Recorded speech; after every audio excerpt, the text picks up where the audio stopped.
Hello! Et J'adore cette introduction. Si vous le savez pas, en fait, ça vient de Knowledge is Power, un petit jeu auquel de on temps joue. en temps. Ouais, c'est ça, exactement. Bienvenue à Petites Obsessions, un retour après les fêtes. Mon nom est William et l'autre voix que vous avez entendue, c'est ma co-animatrice Hélène. Salut, comment ça va, Will? Ça va bien reposé là, des fêtes qui ont été, ma voix tranquille, veux pas. Hein? Ah, ben oui, ça c'est sûr. On nommera pas la raison du pourquoi, du comment, là, Ça tout le monde suffit. le sait. Exact. Si c'est votre premier épisode, ben bienvenue. En fait, Oui, bienvenue parmi nous. Exact, dans ce 8e épisode. Allez écouter les autres d'avant. On est content de vous voir ou de vous parler, plutôt, De vous voir avec nos oreilles. Exactement. Ceci n'avait aucun sens.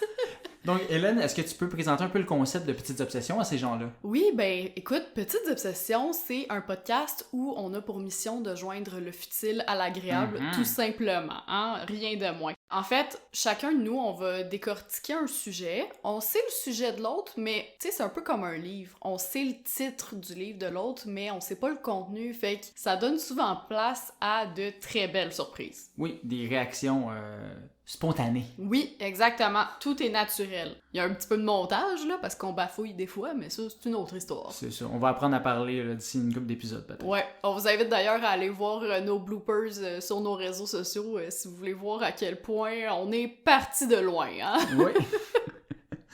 Donc, aujourd'hui, on ne répond pas nécessairement à des questions particulières qui nous titillent le titillon, comme on dit. Mais on va plutôt parler de plusieurs histoires animalières particulières. Ouais. Donc, histoires bestiales, j'oserais même dire. Oh. Hélène, comme elle l'a si bien teasé dans notre épisode de Noël, va parler de procès d'animaux, ce qui m'intrigue énormément parce que moi, j'imagine juste des procès de la mafia là, de singes dirigés par Al Capucin.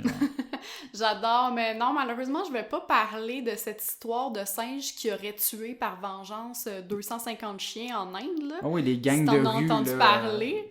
Oui, c'est merveilleux. Non, je vais te parler d'autres... Triste. Ouais, c'est ça, je vais te parler de d'autres histoires, mais tout aussi, quand même, what the fuck. Fait que vous serez pas en reste. J'ai vraiment hâte, pour vrai.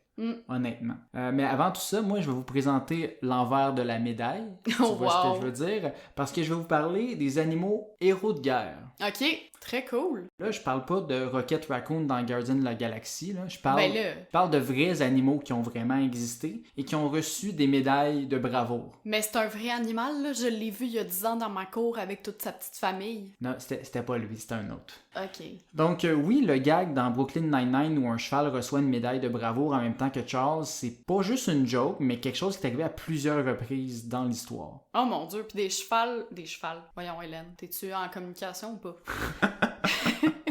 Des chevaux, c'est vraiment arrivé qu'ils reçoivent des médailles? Ou... Oui, okay. Des chevaux, entre autres. Okay. J'ai été inspiré à parler de ce sujet-là pendant mes recherches pour notre épisode 3, quand je parlais de l'utilisation des pigeons voyageurs pendant la Première Guerre mondiale, wink wink, allez écouter ça les chums. Ouais, très bon épisode d'ailleurs. Puis je me suis rendu compte que des pigeons avaient reçu des médailles de bravoure. Donc, littéralement un pigeon avec une médaille, ce qui me fait éclater de rire. Donc, c'est pas toutes des cervelles de moineaux. Non, well played. À moins qu'il ait pigeonné le gouvernement ou les gens qui leur ont donné des médailles, hein, ça se peut. Celle-là est un peu plus tirée par les cheveux. Ouais. Mais bon, tirée par les plumes. Donc, par contre, je me suis rendu compte que c'était pas un cas isolé puis que plusieurs animaux variés se sont mérités des médailles. Il a même fallu que je fasse un tri parce qu'il y en avait trop des histoires fantastiques. Donc, je voulais faire un top 5. Mais étant donné que je ne sais pas compter, j'ai fait un top 6. Ouais. Parce que j'ai écrit 6 histoires, puis je m'en suis rendu compte juste après, puis je vais pas en couper une. Fait que c'est un top 6. Bienvenue chez Petite Obsession. Ah, c'est correct, quand t'as commencé notre épisode 1 en sachant pas il y avait combien de lettres dans l'alphabet. Aujourd'hui, tu sais pas plus compter jusqu'à 5. Écoute, il y a un jour 1 à tout le monde. C'est ça, le début de l'année est difficile. Donc, avant que je commence, tu penses qu'on va avoir quels animaux dans ce top-là, Hélène? Ben, forcément, vu que tu viens de parler de pigeons et de chevaux, peut-être qu'il y aura ça. Des fortes chances. Sinon, je pense entre autres, tu sais, à ces animaux qui sont allés dans l'espace, peut-être qu'il y aura un chien comme Laika ou un astronaute singe, là, je sais plus son nom, mais quoi que, je sais pas. Ben écoute, je parlerai pas d'espace, mais tu tiens quand même quelque chose. Il y a peut-être des crevettes de Matane aussi. Non, ça, il y en a pas. Dommage.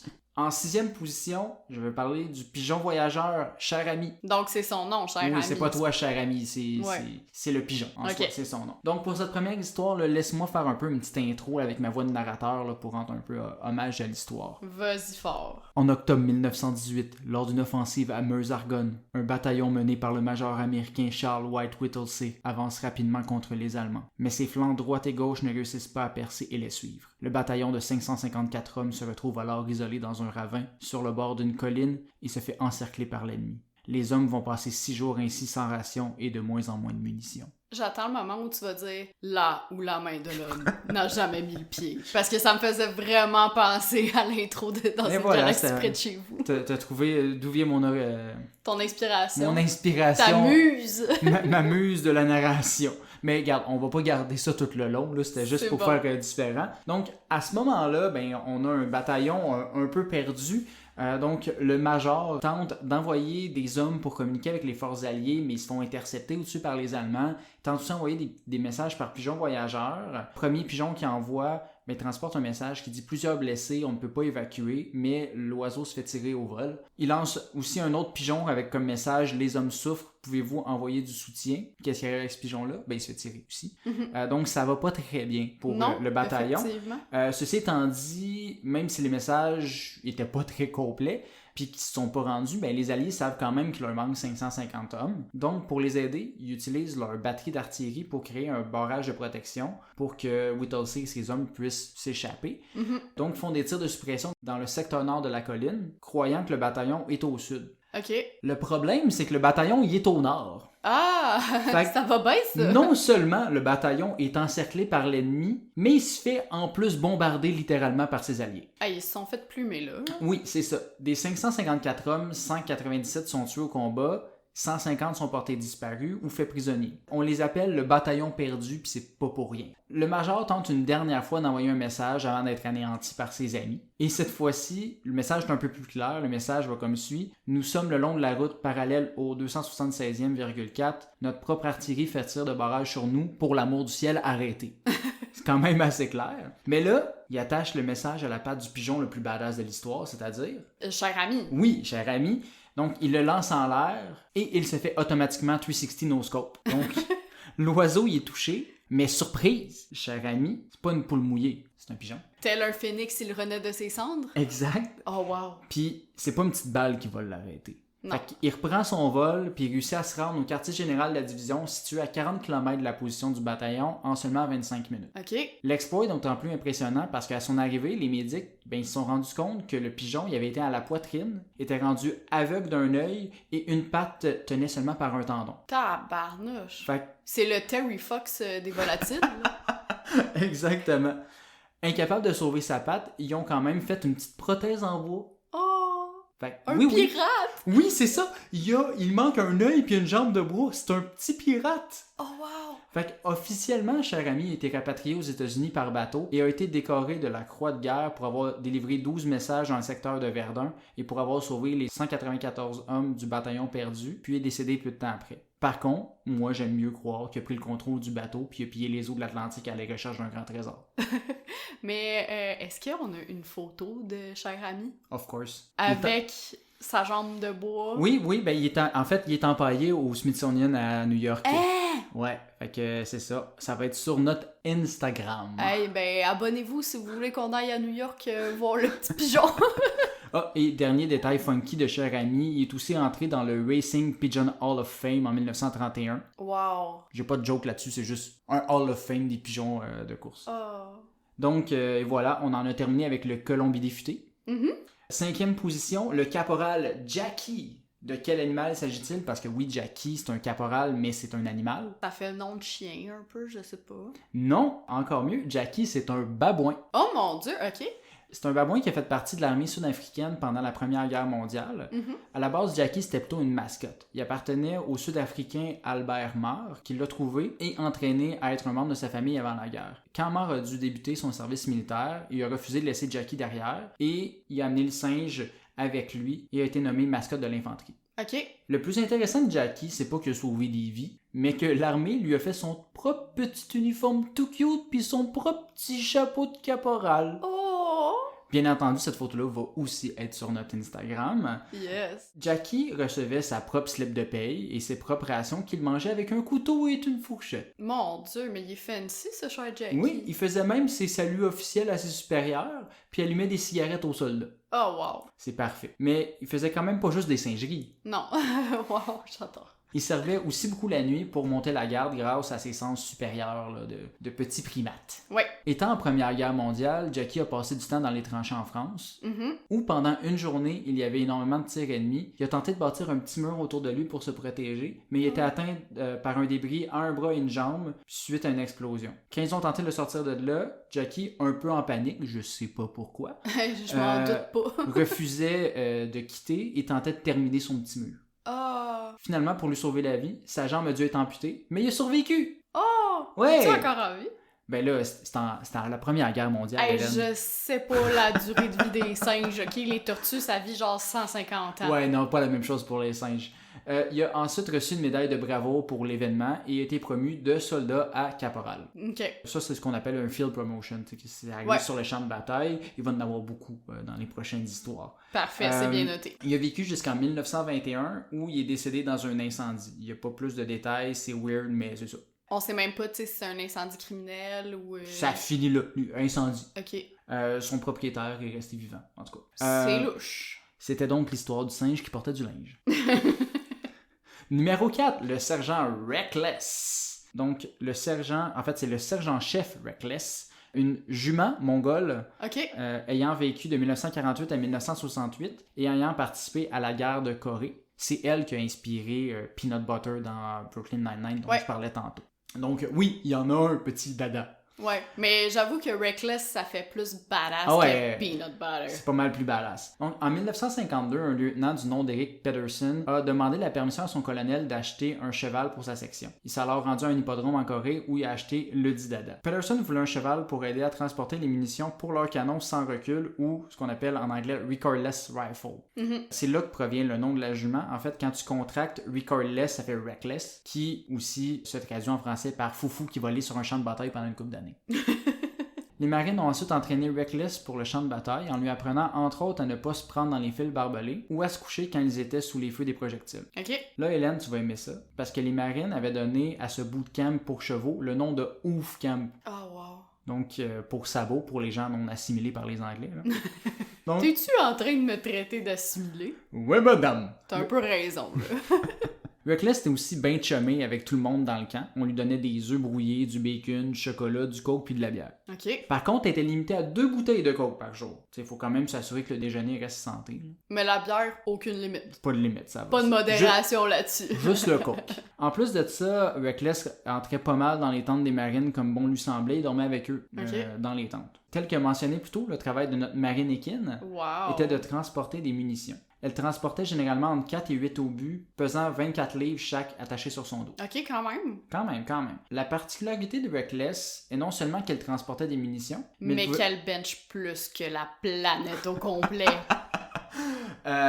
C'est pas dit, parce que elle se couche pas sur le dos, les chevaux ça reste tout le temps debout, fait que c'est bencher. Ouais. Mais en tout cas, peut-être qu'elle benchait, mais ils n'en ont pas parlé dans mes sources.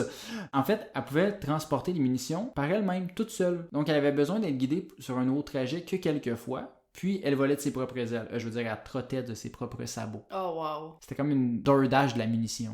Là. Ouais, je comprends. Donc, personne la suivait. Le highlight de sa carrière de livreur équestre aurait été pendant la bataille de Vegas Hill où Reckless a fait 51 voyages solo en une journée transportant 386 obus pour un total d'environ 9000 livres sur une distance totale de 56 km. C'est beaucoup de chiffres.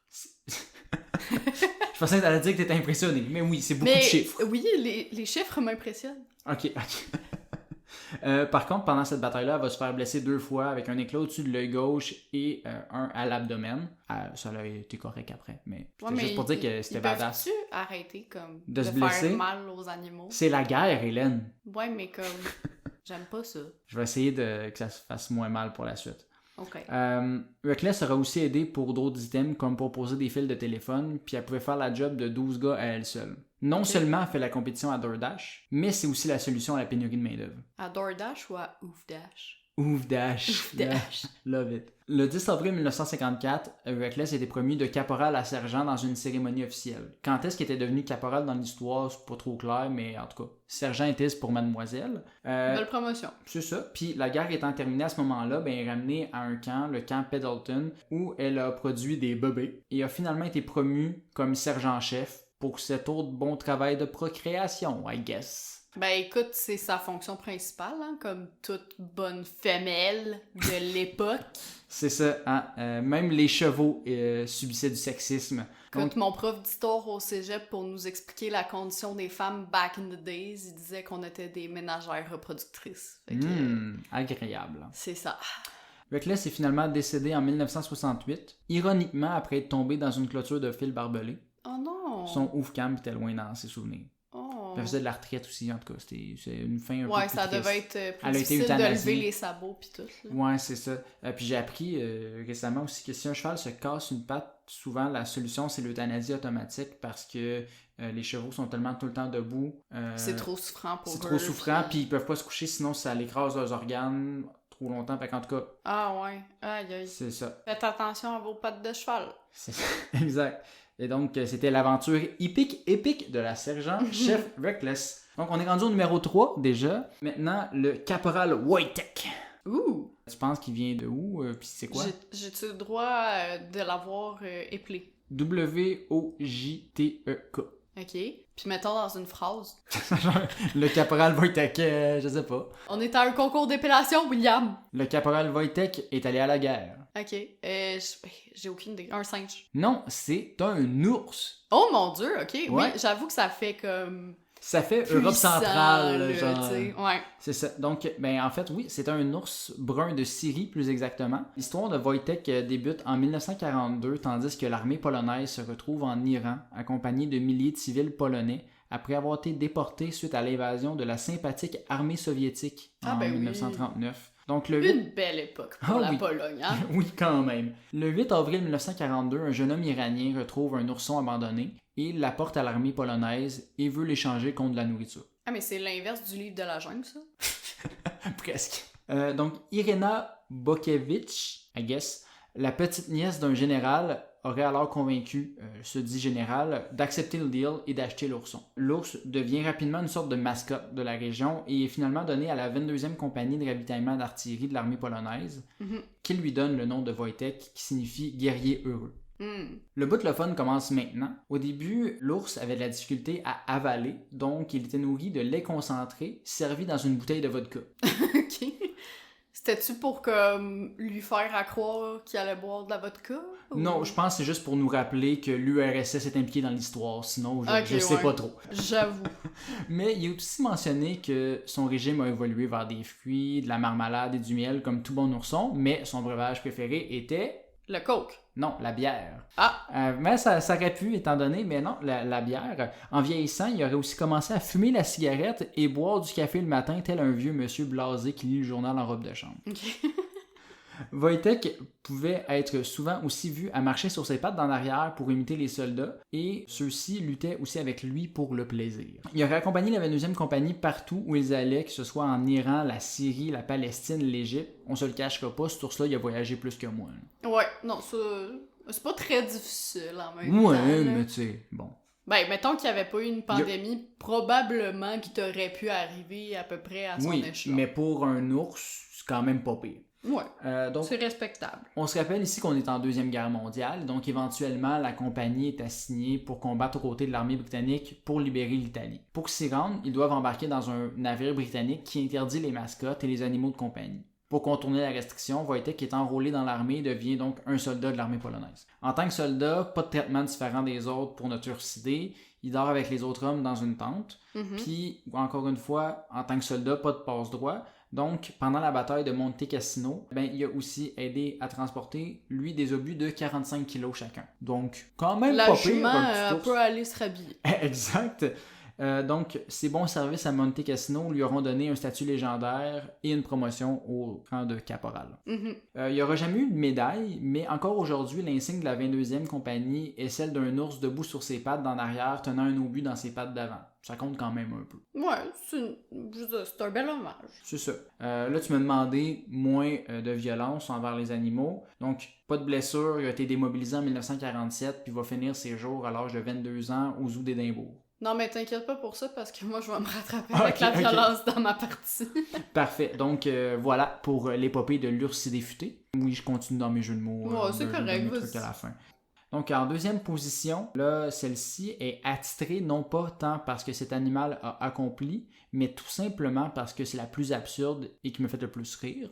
Il s'agit d'un héros canadien, Oh! plus précisément de la Saskatchewan, et C'est ayant, sûr que c'est absurde, ça vient de la Saskatchewan, C'est ça. voyons. et ayant lui aussi participé à la Première Guerre mondiale. Je te laisse une chance de deviner de quel animal il s'agit. Un castor. J'aurais aimé ça, que ce soit un castor, tu sais, sur le champ de bataille qui fait tomber des arbres sur des Allemands, mais malheureusement, c'est pas la bonne réponse. Mais ça aurait été trop obvious. C'est ça. En fait, c'est un bouc. OK. Donc, ce bouc, prénommé Bill, était Crise de nom de Canadien. Bill the Book. Est-ce qu'il disait tout le temps « I'm sorry Ça parle pas, les chèvres. » Quoi? Les chèvres, ça parle pas. Quoi? Je te le dis. Mais là... Désolé. En fait, à la base, ben lui aussi, c'était une mascotte. Bill, à la base, il a été ramassé à Broadview, en Saskatchewan, puis il est resté à Valcartier pendant l'entraînement pendant plusieurs mois. Oh, il est venu dans notre belle province. Ben oui! Puis après ça, il a été pitché en France pour aller se battre. C'est le fun! C'est-tu un bouc émissaire? Oh! Pas pire. Avoue! Pas pire. Comme tout bon animal dans l'armée, apparemment, Bill aimait beaucoup la bière et les soldats aimaient beaucoup Bill. Oui. Lorsqu'on leur a dit qu'ils pouvaient pas venir avec eux au front en direction de l'Europe, les soldats l'ont caché dans une caisse et l'ont clandestinement transporté avec eux. Mais Bill, il a pas juste... Comme Astérix puis Obélix, là. Obélix qui a caché des fixes dans Exact. Astérix Mission Cléopâtre. Même principe. Mais Bill, il a pas seulement été amené pour remonter le moral des troupes, il a aussi aidé à surveiller des prisonniers. La légende dit que les prisonniers voulaient pas faire chier le bouc enragé, puis qu'ils attendaient patiemment que les soldats aient fini leur pause ou leur rotation. Oh mon dieu, ok. Donc, je sais pas, Bill Il devait... faisait peur à ce point. là. Ouais, il devait sûrement ruminer beaucoup de Oh. frustration pour faire peur de même. Il ruminait dans son coin. Ouais. Pendant la guerre, Bill aurait aussi survécu au gaz moutarde, Ok. puis il aurait été retrouvé une fois à Ypres dans un cratère au-dessus d'un garde prusse, le retenant sur place. Puis ça, malgré le fait que Bill était blessé, lui aussi, par un éclat d'obus. Ok. Fait qu'il a réussi à retenir quelqu'un et il aurait aussi été capable d'entendre les tirs d'artillerie et avertissait les troupes qu'un obus allait bientôt frapper. Mon dieu, wow. Il aurait même déjà poussé 3 soldats dans les tranchées à quelques secondes d'une explosion, les sauvant d'une mort certaine. Imagine, là, tu sais, tu jases tranquillement puis tu te fais rentrer dans les genoux par un bouc qui tente de te sauver la vie, là. J'ai l'image dans la tête. C'est C'est parfait. clairement le genre de choses qui pourrait m'arriver. Je ne sais pas dans quel contexte, mais connaissant ma poisse... Ben, c'est pas la poisse, c'est de la chance, tu te fais sauver par un bouc. Ouais, mais je veux dire, tu te fais quand même knocker les 2 genoux, là. Quand même. Mais quand même, pour ses bons services, Bill il a reçu l'étoile de 1914, la médaille du service général et la médaille de la victoire, en plus de sa promotion comme sergent. Bravo, Bravo, Bill! Il y a, par contre, une autre partie encore plus excellente de l'histoire du sergent Bill. Attention, par contre, j'ai pas trouvé d'autres sources que Wikipédia, donc à prendre avec des pincettes. Sergent Bill il aurait comparu 2 fois en cour martiale, donc je rentre un peu dans ton territoire de... Cour martiale, qu'est-ce que tu veux dire par là? Ben, la cour pour les soldats, là, tu sais, dans Ok. le fond, Ouais. en soi. Une fois, il aurait été pour avoir mangé la liste de noms des membres de son bataillon, et une autre fois pour une altercation avec un autre sergent. Ok. Plutôt humiliant pour l'autre sergent, tant qu'à moi, là, mais bon, c'est...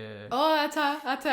Ok. T'as pas entendu mes histoires? J'ai hâte, j'ai tellement hâte. Donc, c'était l'histoire crapine-coquine de Bill. Crapine étant la sous-espèce, si jamais. C'est ça, c'est que tu vois, ça marche pas si t'es obligé de l'expliquer. Oui, mais il fallait que j'en fasse une. Bon. Donc, en première position, on a le sergent Stubby. C'est quoi, Stubby? Là, si c'est pas un chien, je déménage. Oui, c'est un péto! Ah, cool! Et aussi un autre sergent qui a eu son propre film d'animation que je n'ai pas vu, mais je le mentionne si jamais il y en a qui ont envie de le voir. Ça s'appelle Stubby. Hein, Ok. C'est assez simple. C'est pas Toby qui joue au basket, là, c'est une autre affaire. Stubby, il aurait participé encore une fois à la Première Guerre mondiale et est le chien de guerre le plus décoré de la Première Guerre mondiale. Mais y en a-tu tant que ça, des chiens de guerre décorés? Ben, apparemment, oui. Il y en a un qui gagnait plus de médailles que lui en Deuxième Guerre mondiale, mais l'histoire est un peu moins le fun. Fait. J'ai gardé Stubby à la place. Quand même. Il a quand même participé à pas moins de 17 batailles et 4 offensives pendant ses 18 mois de service. Mon Dieu, quand même. Le pedigree de Stubby est inconnu. Il serait probablement parti Boston Terrier et Bull Terrier. OK. Il est né entre 1916 et 1917. Fait qu'il n'y a vraiment rien de clair dans le début de la vie de ce chien-là. Mais y a-tu vraiment existé? Oui, il a existé. Il y a des photos de lui aussi. Donc, ouais. Lui aussi, il est au musée à New York. Il aurait été retrouvé en train d'errer sur le campus de l'université de Yale par la 102e infanterie américaine qui s'y entraînait en 1917. Tu seras pas surprise rendu là, mais lui aussi a été caché à bord d'un bateau amenant les troupes en France. Stubby s'est ramassé en direct dans le feu de l'action en 1918, en février plus précisément, au nord de Soissons, où les tirs étaient constants jour et nuit pendant un mois. Un genre de 24 heures de tremblement, mais plus long puis pour une cause questionnable. Oh mon Dieu, c'est bad. En avril 1918, Stubby est blessé à une patte, alors que des Allemands en train de se sauver se mettent à lancer des grenades un peu partout comme s'ils étaient dans Mario Kart. Stubby est donc retiré du front pour sa convalescence, mais comme tout bon chien, il est gratté dans la porte pour retourner en avant. Ben oui, évidemment. Quelque temps après, Stubby a aussi été blessé par du gaz moutarde, mais c'est ici que Stubby mérite officiellement sa première place, parce que les soldats américains, ils ont fabriqué un masque à gaz spécialement pour Stubby. T'es pas sérieux? Je te jure. Puis il a appris à avertir les unités des attaques de gaz, en plus qu'il avertissait déjà lui aussi l'arrivée d'obus, puis avec son masque, il était capable d'aller retrouver des soldats blessés dans No Man's Land. Mais là, j'espère qu'il mettait pas un cône en plus de son masque à gaz, parce que sinon, Non, ça devait pas avertir fort, là. Mais c'est malade, là, un chien avec un masque à gaz qui court partout pendant la Première Guerre mondiale. Là. Il aurait aussi réussi à capturer un espion allemand à lui tout seul. OK. Ce qui lui a mérité... C'était-tu un facteur, puis genre, il l'a mordu? Non, t'es un espion, là, en plein milieu de la guerre. Oui, mais c'est... facteur, ça aurait été genre... ça... Tu veux juste faire une référence à notre autre Non, épisode. pas juste ça. Je me dis aussi que, tu sais, facteur, ça aurait pu être sa façade. Non, regarde, Stubby était plus fort que ça. OK. Puis à ce moment-là, en ayant arrêté un espion, ben il a mérité le titre de sergent. En gros, c'est Bill, mais meilleur. Ouais. Après la prise de Château-Thierry par les Américains, les femmes de la ville lui ont fait un tout petit manteau tout cute sur lequel toutes ses médailles ont été épinglées. Stubby a par la suite été à nouveau blessé, mais au final, il a tout de même survécu à la guerre, puis il est décédé seulement en 1926 dans son sommeil, après avoir été acclamé en héros à son retour aux États-Unis et avoir rencontré pas un, mais 3 présidents américains. En tout, Stubby aura... C'est parce qu'il a gagné Mario Kart, c'est pour ça. C'est pour ça. En tout, Stubby aura reçu pas moins de 11 médailles pour ses services. Plutôt impressionnant pour un petit pitou. Pas mal plus que mon arrière-grand-père, qui a fait la guerre. Ah, mais écoute... Qui a reçu la croix de guerre. Mais il en a pas reçu 11. Non, il en a reçu une. Ah, ben voilà. C'est ça. Et voilà, c'était l'histoire de notre copain canin, concluant mon top 6 des histoires d'animaux de guerre favoris.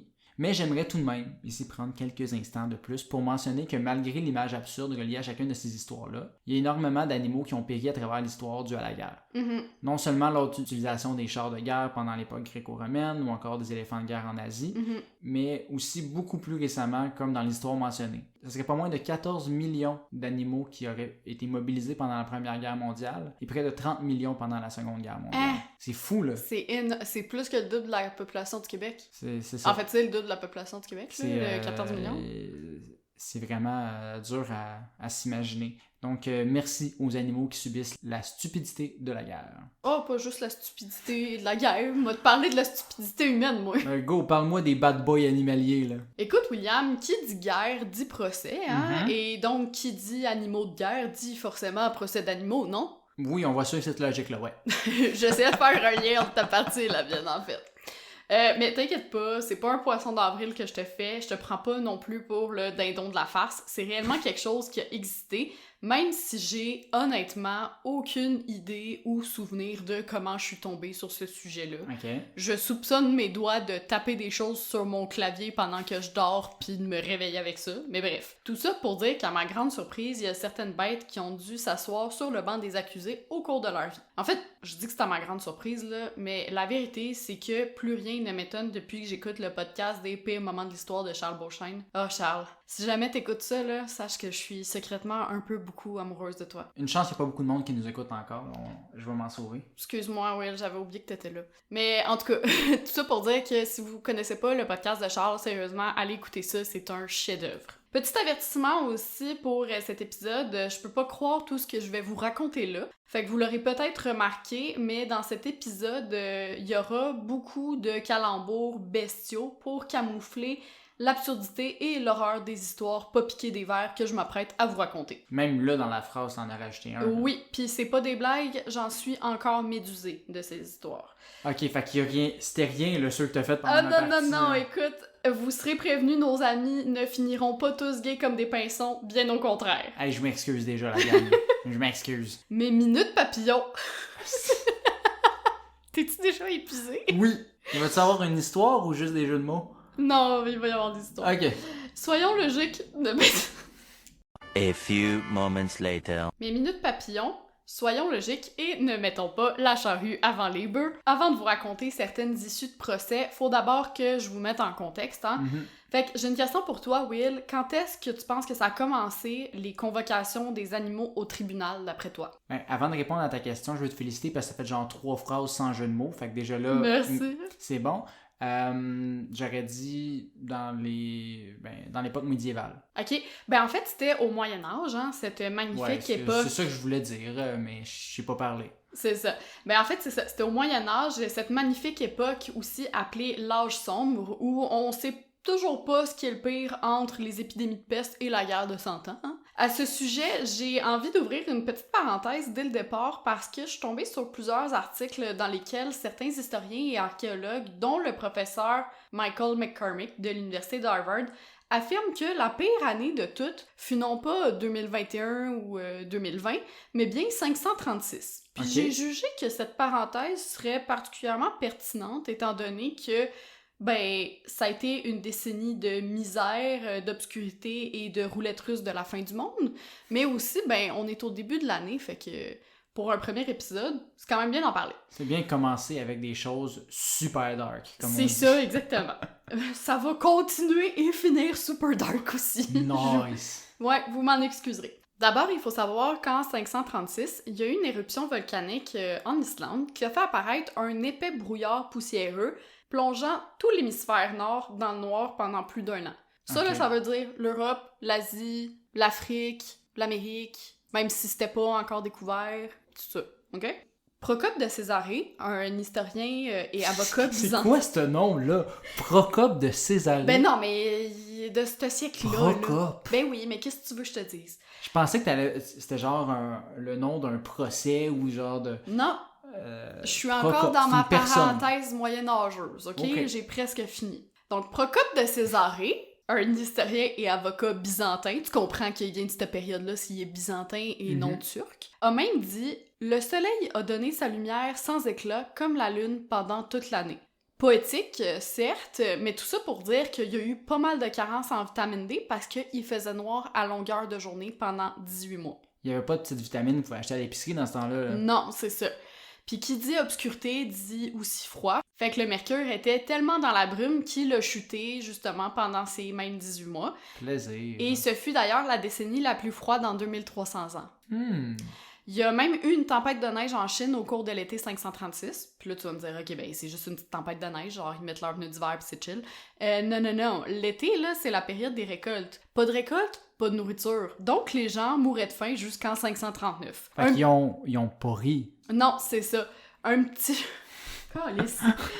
Un petit jeûne de 3 ans, ça l'a jamais fait de mal à personne, hein? On se dit ensuite... enfin un répit. Mais en fait, non. Parce qu'au tournant de 540, il y a une autre éruption volcanique qui se produit. Et en plus, l'année suivante, il y a la peste de Justinien, qui est la première pandémie de peste retracée, qui arrive et qui va durer, elle aussi, quelques années.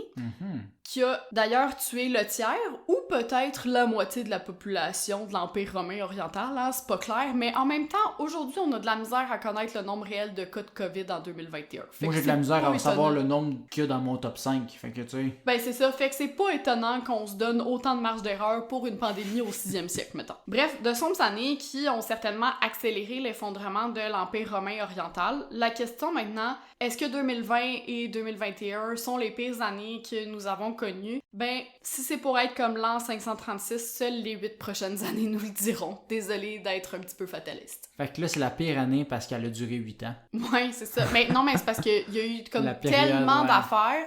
Puis tu sais, je vous ai résumé ça très brièvement, mais il y a eu plein de catastrophes naturelles. Non, mais je comprends, là, tu sais, je me considère encore en 2020, là, fait que je peux comprendre pour 536. C'est ça, exactement. Pour l'instant, revenons à nos moutons, les procès d'animaux. Est-ce que c'était simplement un divertissement pour trouver un peu de lumière à travers cet obscurantisme?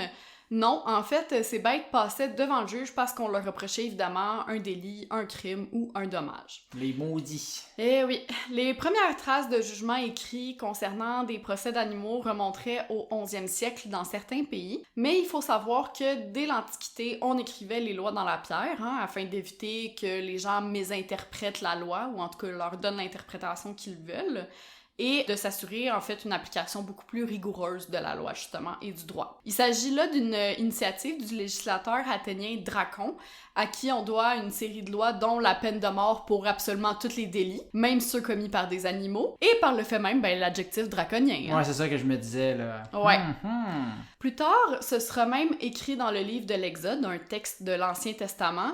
Si un bœuf frappe de ses cornes un homme ou une femme et que la mort en soit la suite, le bœuf sera lapidé, sa chair ne sera point mangée et le maître du bœuf ne sera point puni. Tant mieux pour lui, hein, mais que veux-tu? On se réfère alors à la Bible pour savoir comment réagir dans ces cas-là. C'est ça, j'allais dire, j'ai jamais vu quelque chose d'autant légal et poétique à la fois. Ouais, parce que comme les humains, les animaux sont des créatures de Dieu, hein, donc ils devaient eux aussi se soumettre au droit canonique, soit l'ensemble des règles fixées par la religion catholique. Tu pouvais donc poursuivre la faune au grand complet, autant aux civils qu'aux criminels, puisque tout être vivant est égal aux autres et doté de la raison. Hein. Fait que j'aurais pu poursuivre une crevette de matane. Oui, yes. Parce que ça les rend responsables de leurs actes, le fait qu'ils soient dotés d'une raison. Mettons que les fables de La Fontaine ou des animaux étaient personnifiés et humanisés pour transmettre une morale, ça n'a pas vraiment aidé là-dessus. On était dans le littéral, là. Oui. Fait que les vaches, les cochons, les rats, les mouches, les sauterelles, les poissons, tous pouvaient se retrouver au bûcher à la potence ou pire, déclarés maudits et excommuniés de l'Église catholique. Oh mon Dieu, imagine la mouche excommuniée, qu'est-ce qu'elle va faire? Ben attends, là, je m'en viens avec cette histoire de mouche-là. Pourquoi des sentences aussi sévères? Ben déjà, rappelons-nous que c'est le Moyen-Âge, hein, donc tout ce qui pouvait perturber la quiétude d'une société se retrouvait au bûcher. Les sorcières, les homosexuels et Tintin en Amérique. Ça dépendait aussi du type d'animal et d'où il se situait dans la hiérarchie. Dans un premier temps, il faut savoir que les gros animaux et ceux domestiques comme les chevaux, les cochons, les vaches, etc. étaient plus souvent poursuivis aux criminels et exécutés. Parce qu'on les utilise plus? Ah, tu vas voir. Tandis que les bêtes nuisibles, comme les insectes, étaient maudites par le tribunal religieux. Mais fais juste les écraser. Attends. Ensuite, quand un noble commettait un crime, on ne le brûlait pas sur la place publique, hein. Ben, c'est la même chose pour les hauts placés du règne animal, comme les ânes ou les chevaux, qui étaient souvent plus importants que des paysans. Et ce n'est pas une blague. Tout au bas de l'échelle, on retrouvait les rats et les chats noirs, qui étaient souvent accusés d'être possédés par le diable et de propager la peste. Pourquoi? C'est de là que ça vient peut-être la malédiction du chat noir? Ben, il disait que justement, c'était genre le best friend du diable, là, fait que... Ouais, ben, c'était associé aux sorcières aussi. Ouais, pis la malchance, pis tout ça. Par contre, parmi les centaines de procès animaliers recensés sur 3 siècles, il faut savoir que 9 fois sur 10, le criminel était... un cochon. Oui. Yes! Tu dis pas ça parce que je te l'ai dit hier, mais bref. C'est pas une blague, il y a plusieurs raisons qui expliquent qu'on les considérait comme les vilains petits canards de la faune. D'abord, c'était les animaux de ferme les plus répandus en Europe, donc logique qu'ils subissent plus de procès. Ensuite, avec les singes et les ours, ce sont les animaux les plus proches de l'homme physiologiquement parlant. Fait qu'on s'est dit, ben, nous, on connaît... C'est absurde, mais oui. Oui, c'est ça. C'est vrai. Fait qu'on se dit, ben, nous, on connaît la différence entre le bien et le mal. Les cochons, ils doivent le savoir aussi. Ben, c'est sûr, oui. Mais Ton surtout... petit cochon, il faisait pas n'importe quoi. Non, c'est ça. Crime, ils sont capables de bâtir des maisons pour contrer le grand C'est méchant. ça. Fait que c'est sûr qu'ils sont capables de faire un plan pour nous arnaquer, là. Mais surtout, les cochons auraient apparemment été les ancêtres des éboueurs. Parce que oui, ils se promenaient entre les villes et les villages pour remplir leurs fonctions et se C'est-à-dire nourrir. chier partout puis le ramasser après? Non, ils se nourrissaient des déchets de la population. Ouais, mais on s'entend que ça fait du purin au pied carré, là. Ouais, sauf que comme ils étaient souvent sous-alimentés, ces cochons, ben, il arrivait qu'ils commettent des vols, qu'ils pillent des magasins, qu'ils commettent des homicides ou des infanticides parce qu'ils avaient trop faim, ou ben tout autre délit du genre. Aïe, aïe, aïe, mais Ouais. quelle époque! Le premier cas dont on a retrouvé les traces écrites en France est d'ailleurs celui d'un cochon brûlé vif en 1226 à Fontenay-aux-Roses, car il aurait attaqué et englouti un jeune enfant. C'est pourtant pas le premier incident causé par une espèce porcine dans la métropole. Te souviens-tu d'avoir parlé d'un cas similaire dans notre tout premier épisode? Oui, il y avait un homme qui était mort à cause d'un cochon, mais, Ouais. mais il s'était plus mis dans le chemin du cheval, puis là, le gars était tombé. Mais peut-être qu'il... Je vais refaire l'histoire un petit peu parce que je pense que tu sais c'est quoi, mais pour nos auditeurs qui n'ont pas écouté l'épisode ou qui s'en rappellent plus, en 1131, soit près d'un siècle plus tôt, il y a le prince Philippe de France, qui est le fils du roi Louis VI le Gros, et successeur au trône, qui se balade à cheval dans les rues de Paris à l'occasion d'un événement militaire royal. Puis il y a un porc, visiblement, qui a mangé de la vache enragée, là, tellement il était agité, qui se jette sur le dada. Et ça fait peur au dada, donc Philippe de France tombe de sa monture, qui finit par l'écraser, et il meurt des suites de ses blessures à l'âge de 15 ans, cédant le trône à son frère cadet Louis VII. Depuis, les cochons ne sont plus les bienvenus dans les rues de la capitale française. Moi, c'est malade, tu sais, genre, moi, j'avais lu ça, puis j'étais comme, ah, c'est juste un hasard de la vie, puis eux sont en mode, il faut gonner tous les cochons, genre. Ouais, non, mais là, il n'y a pas eu de procès, ce cochon-là, Ok. puis, tu sais, je sais pas, l'histoire ne dit pas s'il a été exécuté ou de quoi,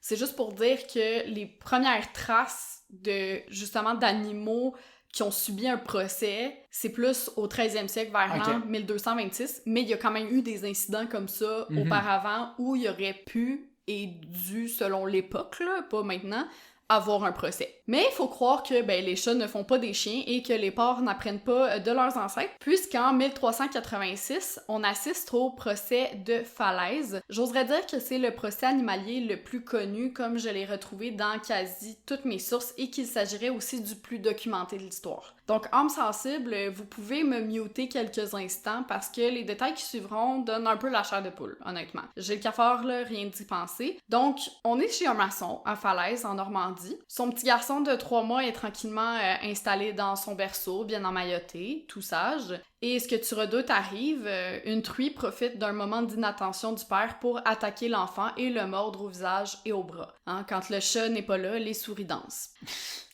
Résultat... T'as dit que c'était dark, puis toi, tu fais des petites jokes. Attends! C'est parce que c'est la sentence qui est dark, je trouve. Ah, ok. Ça, c'est rien, là. Un petit enfant qui meurt.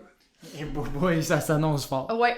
Résultat, ben, l'enfant meurt des suites de ses blessures et la truie est emprisonnée avant de subir un procès qui s'étalera sur 9 jours. Et où elle sera... 9 jours pour délibérer, là. Oui, et elle sera évidemment représentée par un avocat commis d'office, hein. Ben oui. Directement à sa cellule, on lui annonce qu'elle est condamnée à la peine du talion, c'est-à-dire qu'elle devra subir un châtiment semblable à celui qu'elle a infligé à l'enfant. C'est évidemment son maître qui doit payer pour les frais d'exécution, ce qui inclut un gant neuf pour le bourreau, afin de garantir qu'il ressorte complètement pur de cette exécution. Le bourreau, c'est-tu Claude Legault? Non, je pense pas. Ok, mais les 7 jours du talion, en tout cas. Oui, non, je sais, mais parce que c'est quand même au 14e siècle que ça s'est passé, donc... Ben, tu m'as demandé si le singe était encore vivant. Ben oui, mais ça aurait plus pu. Va savoir pourquoi on met à la truie des habits humains comme une veste, des gants blancs puis des chaussons. Et elle est ensuite traînée par une jument sur la place publique où des paysans viennent assister au spectacle avec leur propre cochon pour que ça serve de leçon. On coupe le groin de l'animal et on lui lacère profondément la cuisse pour reproduire les blessures faites à l'enfant avant de lui recouvrir la tête d'un masque à l'allure humaine et de la suspendre par les jarrets le temps qu'elle se vide de son sang. La jument se remet à tirer son cadavre sur la place publique avant qu'elle ne soit évidemment mise au bûcher pour qu'on brûle ses restes. Même s'ils n'ont pas élevé les cochons ensemble, on oblige d'ailleurs le propriétaire de la truie et le père du bambin à regarder toute l'exécution, question de les punir pour leur négligence respective. En même temps, moi, je me sentirais pas tant puni de regarder un cochon mourir, là, mais bon. Ben là, tu sais, je sais pas, là. Dans ce temps-là, il regardait du monde se faire choper à la tête, puis il y avait du fun, là. C'était leur samedi soir, là. Eux, ils écoutaient ça à la place d'écouter OD, là. Ouais, c'est sûr. Mais OD, c'est pas le samedi soir. Franchement. Soirée d'élimination. À noter que la loi réserve un traitement spécial au propriétaire de l'animal meurtrier selon s'il avait connaissance du comportement agressif de la bête ou pas. Si oui, ben le propriétaire était pendu lui aussi, hein, parce que... fait que finalement, regarder son cochon mourir, c'est pas si pire. C'est ça. Ou, au contraire, s'il l'ignorait, ben il était condamné à payer une amende de 100 sous. C'est pas exactement, tu sais, 100 cents, là. C'est la monnaie de l'époque, donc c'est quand même une somme assez importante, qui est aussi appelée le relief d'homme mort. Pourquoi, je sais pas. Et son animal était évidemment confisqué par la justice. La scène aurait d'ailleurs été illustrée sur les murs de l'église Trinité de Falaise pour sensibiliser la population à ces cochons, je sais pas. Fait qu'à côté de Jésus qui se fait crucifier, t'as le cochon qui se fait pendre. Fait que c'est ça. Mais la peinture, elle est plus là depuis le 19e siècle, malheureusement, donc on pourra pas y aller, mais vous pouvez quand même vous abonner.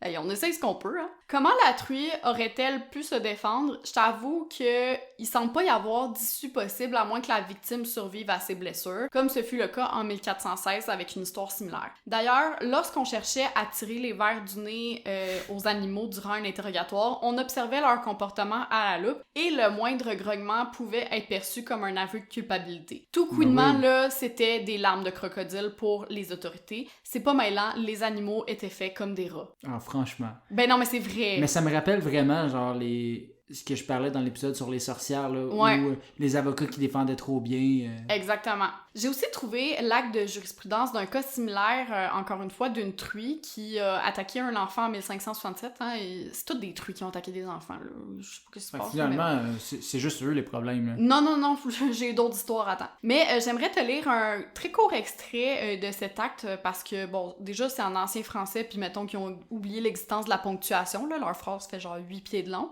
Es-tu capable de le faire avec la voix de narrateur dans une galaxie? Je vais essayer. Ça va comme suit. C'est juste une phrase. Il a été conclu et advisé par justice que pour la cruauté et la férocité commises par ladite truie, elle sera exterminée par mort. Exterminée par mort, c'est comme genre tuer de décès, là, genre. Ben c'est ça va les pléonasmes, là, donc monter en haut tant qu'à faire. En tout cas, dans un autre ordre d'idée, j'espère que je t'apprends rien en te disant que les actes de zoophilie ou bestialité étaient formellement condamnés déjà à l'époque, hein? Tant mieux. C'est correct. Par contre, humains et animaux étaient mis au bûcher puisqu'ils étaient forcément complices dans cette histoire. Ah ouais, le cochon, c'est lui qui a fait un petit clin d'œil, il a dit « Viens-t'en, bobé », là. Ah, c'est ça. On ajoutait aussi au feu tous les éléments du procès pour effacer cet horrible acte des mémoires collectives. On faudrait pas en motiver d'autres, là. Non, c'est ça. T'as-tu envie d'un fait un petit peu plus cocasse, léger, peut-être? Moi, je veux les mouches. Ça s'en vient. OK. Mais avant, en 1427, il y a une poule qui est traînée en justice pour avoir pondu un œuf sans jaune. Les paysans préviennent le tribunal qui l'accuse de sorcellerie. Ben oui! Ses supposées relations avec le démon amènent la cocotte à se faire dorer la couenne. Autrement dit, elle est brûlée vive comme n'importe quelle autre sorcière. Ils sont fous raides. Ben attends, il y a un demi-siècle plus tard, il y a un coq qui est condamné au même châtiment pour avoir pondu un œuf. C'est clair qu'ils se sont juste trompés, ils étaient assis dessus, puis ils ont fait genre « sorcellerie! » Ouais. En 1794, et ça je pense que c'est mon cas préféré parce que c'est complètement fucked up et tiré par les cheveux. Les mouches? Non. Ah, damn it. Une famille de Béthune, toujours en France, est condamnée à la guillotine à cause de son perroquet. En fait, l'oiseau avait la fâcheuse tendance à crier « Vive le roi ». Les autorités se disaient donc qu'il y avait forcément anguille sous roche et décident que cette chère famille n'est nulle autre qu'une lignée d'anti-révolutionnaires. Je te rappelle qu'on est en 1794. On vient de subir la Révolution française. Donc, il faut exécuter sans tarder cette famille. Mais contrairement à ses maîtres, le perroquet s'en est plutôt bien sorti. J'oserais même dire avec la tête haute, hein, vu que les autres y ont été guillotinés. Franchement. puisque sa punition a été d'apprendre à crier « Vive la nation et vive la République » plutôt que « Vive le roi ». Mais il faut les éduquer, ces perroquets-là. Ah ben, Ils savent pas, tu sais. Ils répètent ce que leurs parents leur ont dit. Les mouches s'en viennent. Du côté des instances civiles, toute personne qui voulait traîner en justice une bête nuisible lui ayant causé des dégâts n'avait qu'à trouver un procureur et soumettre une requête au juge. Cette requête, elle comportait un constat des dommages, une estimation de leur valeur et surtout une description détaillée des malfrats pour éviter de faire erreur sur l'animal. Une fois la poursuite autorisée par le juge, un sergent ou un huissier se rendait au domicile de l'animal en question, même si c'était la forêt, pour lui remettre une assignation à comparaître en personne. En animal. L'assignation pouvait être renouvelée jusqu'à 3 fois avant de considérer les animaux comme inaptes à se représenter, donc on leur fournissait par la suite... La chèvre a rien compris, j'ai envoyé 2 papiers, elle est pas venue! C'est ça, on leur fournissait alors un avocat. Les sentences, encore une fois, l'excommunication, mais aussi la prononciation solennelle de la malédiction. C'est le cas en 1120, alors que l'évêque Laon rejette du diocèse les chenilles et mulots ayant attaqué les récoltes. Mais ils sont sauvés comme des papillons, fait qu'il n'y a jamais pu les pogner. Hein? Attends. L'année suivante, Saint-Bernard fait de même avec les mouches, et on raconte qu'après la divulgation de la sentence, elles sont tombées comme des mouches. Parce qu'elles sont toutes mortes. T'es fière, hein? Oui, vraiment. Tout ça pour ça. J'attendais ça avec impatience, là, finalement, c'est juste un jeu de mots. Oui. En 1479, les hannetons, une sorte d'insecte dans la même famille que les cafards, sont appelés à la cour du tribunal ecclésiastique de Lausanne pour avoir infesté le territoire et provoqué une famine. Ils n'ont plus le droit d'assister à la messe du dimanche et sont dans l'obligation de quitter les terres du diocèse. Ils sont excommuniés. Sont-ils partis? L'histoire le dit pas. Mais en 1451, c'est au tour des sangsues de subir un procès. Elle monopolise le lac de Berne en Suisse, si bien qu'il est impossible de s'y baigner sans en ressortir avec plusieurs d'entre elles accrochées au corps. En plus, elle s'attaque aux populations de poissons, créant peu à peu, encore une fois, une famine. Les autorités se rendent donc sur les rives du lac pour transmettre l'ordre de comparution. Comme aucune sangsue ne se présente au procès, le juge, vexé de s'être fait poser un lapin, monte sur ses grands chevaux et exige qu'on amène les accusés à la barre de force. Un officier se sacrifie donc, plonge dans le lac, ramène quelques voyous, elles sont exécutées sur le champ pour ne pas s'être présentées au procès, et les autres sangsues qui n'ont pas été repêchées sont bannies du lac à perpétuité, sous peine d'être maudites et excommuniées. Ça me fascine parce qu'il aurait pu juste, les changer de lac ou sans le gérer directement, tu sais, c'est vraiment... Non, faut que ça passe par la case procès de l'Église. Faut combler les journées, je pense. Ouais. En 1545, puis ça, je pense que c'est le plus drôle des bêtes nuisibles, le village de Saint-Julien, en France toujours, porte plainte contre des charançons, encore une fois des petits insectes qui se nourrissent des feuilles de vigne. L'affaire est prise très au sérieux et comme à l'habitude, un officier est envoyé au centre du vignoble pour lire aux bestioles l'ordre de la cour qui leur est destiné, dont l'assignation à comparaître. C'est sûr, tu touches pas au vin des Français, là. Non, c'est ça. Mais tu seras pas étonné de savoir qu'aucun des charançons ne s'est présenté au procès, hein? Mais voyons, ils écoutent jamais! Contrairement au dernier cas, par contre, ce sont nos amis les insectes qui ont obtenu gain de cause, puisque la justice, toujours à cheval sur ses principes, estimait que, comme les hommes, les animaux ont le droit de se nourrir des végétaux. Sauf que l'histoire, elle s'arrête pas là, parce qu'en 1587, donc 42 ans plus tard, les villageois décident de faire appel. 42 ans plus tard, parce que tu sais, clairement, c'est les mêmes insectes qui sont encore là. Parce qu'il y a un temps où ils seraient partis, puis là, ils seraient revenus. Fait que les villageois décident de faire appel. Le magistrat propose donc un compromis. On cède un lopin de terre de 2,5 hectares aux insectes pour qu'ils se nourrissent, et en échange, ils doivent promettre de ne plus détruire les vignes. Ah oui, ça a dû être un succès incroyable. Écoute, la fin, on la sait pas. Je l'ai pas trouvé, mais c'est ça. Mais on s'en doute. On s'en doute que ça n'a pas fonctionné. En 1596, des dauphins viennent envahir le port de Marseille, provoquant de nombreux dégâts. Le cardinal et l'évêque sont directement avertis de la situation et ils procèdent à un exorcisme pour les faire partir. L'histoire raconte que les dauphins ont pris la poudre d'escampette et ne sont jamais revenus, donc ça aurait fonctionné. Mais... Oui, c'est pas du tout que les dauphins, ils restent pas à Marseille en général. Non, c'est ça. C'est vraiment l'exorcisme. Voilà. Mais merci à Racine et à son œuvre Les Plaideurs, dans laquelle un juge fou fait le procès du chien Citron qui aurait volé un coq, ainsi qu'à Descartes, parce que dès le 17e siècle, on commence à faire preuve d'un peu plus de rationalité, hein, puis à se dire que crime... les lumières commencent à allumer, là. Ah, c'est ça. Les animaux, ben, ils sont peut-être pas capables de penser comme nous, puis de faire la différence entre le bien et le mal. La pratique s'éteint à petit feu, puis on arrête les procès au début du 19e siècle. Okay. Sauf que notre rapport aux animaux, il a pas tellement changé, parce qu'on peut penser par exemple à l'éléphant Mary du Tennessee, qui s'est retrouvé pendu à une grue en 1916 pour avoir tué son dresseur, à la guerre des émeutes de 1932 en Australie. Ah oui, ça, j'adore cette histoire-là. Ou encore à cet ours de Macédoine qui aurait volé du miel à un apiculteur en 2008, obligeant le service des parcs nationaux à payer 3500 $ en dommages et intérêts. La seule différence, c'est qu'on a d'autres chats à fouetter maintenant, donc aucun de ces animaux n'a le privilège, entre guillemets, d'avoir un procès pour se défendre, et leur vie se termine donc souvent en queue de poisson. Peut-être qu'on cessera de faire l'autruche et de chercher les poux là où il n'y en a pas, quand les poules auront des dents, qui sait? C'est beaucoup d'expressions. Oui. Ça t'a fait du bien? Oui, ben écoute, je me sens comme Jean de La Fontaine, là. Ah, quand même un peu, hein, Ouais. T'es sa successeur. Oui. Clairement. Ben, je suis française, fait que c'est sûr. Oui, clairement, tous les Français sont les successeurs de Jean de La Fontaine. Ouais. C'est de même ça marche. Tu peux choisir ton successeur arrivé à... Ok, tu choisis ton français préféré, dans le fond. Oui, c'est ça. Ok. Ouais. Okay. Mais, trêve de plaisanterie, là, sérieusement, apparemment que je serais descendante de Charlemagne, parce qu'il y a un cousin de ma mère qui a fait l'arbre généalogique, puis il est remonté jusqu'aux années de Charlemagne, là, vers l'an 800, là, justement. Sacré Charlemagne. Sauf que en même temps, je me dis, il y a eu tellement comme... Ça, rendu là, Rendu là, distance... tous les Français sont des descendants de Charlemagne, t'sais. Ah, c'est ça, comme bravo, là. Ouais. Mais écoute, c'est ce qui met fin à ma partie, à l'épisode d'aujourd'hui, notre premier épisode depuis... De 2022. Oui, c'est ça. Je veux le répéter pour m'imprégner là, de l'année. Mais oui, c'est ça. Donc, c'est ce qui met fin à notre premier épisode de 2022. J'espère que tu as eu du plaisir à entendre mes histoires. As always. Moi, j'ai eu beaucoup de plaisir à entendre les tiennes. Puis, ben, sinon, à vous, nos chers auditeurs, on se retrouve dans 2 semaines pour un tout nouvel épisode qui parle de nos petites obsessions, hein, des petites bébites qu'on a dans la tête. Pour entendre ces prochains épisodes, ben, vous pouvez vous abonner sur la plateforme de votre choix, sur YouTube, sur Spotify, Apple Music, name it. Et vous pouvez aussi nous suivre sur les réseaux sociaux, donc Instagram, Facebook, TikTok aussi, qu'on est maintenant actif et semi-populaire, tout petit peu. Ouais, on a eu un petit gain de popularité. Ben, tu as eu un petit gain de popularité, hein, je t'attribue tous les mérites, pour un TikTok sur la framboise bleue. Ouais. Fait que si vous l'avez pas vu, allez jeter un œil à ça, puis peut-être aux autres TikTok qu'on va faire d'ici la diffusion de l'épisode. Voilà, ben bye! À la prochaine!